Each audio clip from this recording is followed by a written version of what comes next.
বিভিন্ন অনিয়ম ও দুর্নীতির অভিযোগ এনে সাতক্ষীরা সিটি কলেজের অধ্যক্ষ ডাক্তার শিহাবুদ্দিনের পদত্যাগ চেয়ে বিক্ষোভ মিছিল। আমরা সিটি কলেজে যিনি অধ্যক্ষ আছে তাকে আমরা 24 ঘন্টা সময় দিচ্ছি।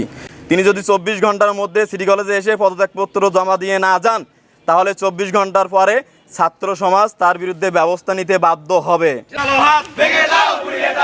টাকা আত্মসাৎ সহ বিভিন্ন অপকর্ম এবং আওয়ামী সন্ত্রাসী ছাত্রলীগের বিভিন্ন কর্মকাণ্ডেও সহযোগিতা করতেন বলে অভিযোগ করেন।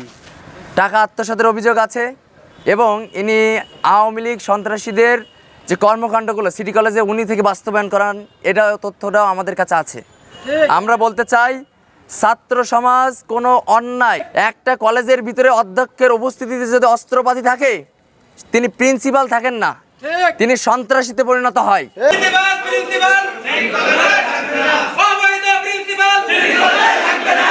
তার অপকর্ম থেকে রেহাই পাননি তার সহপাঠী শিক্ষকেরা। শিক্ষকদের সাথেও খারাপ ব্যবহার করতেন বলে এমনটাই জানান।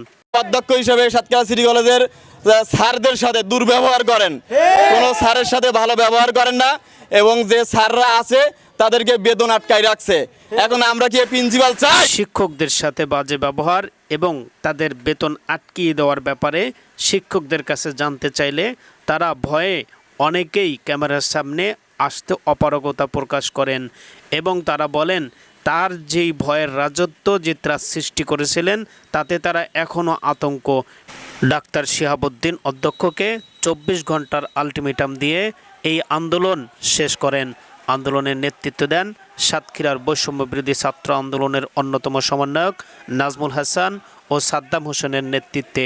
এই আন্দোলনে যোগ দিয়েছিলেন সাতক্ষীরা সিটি কলেজের সাধারণ শিক্ষার্থীরাও।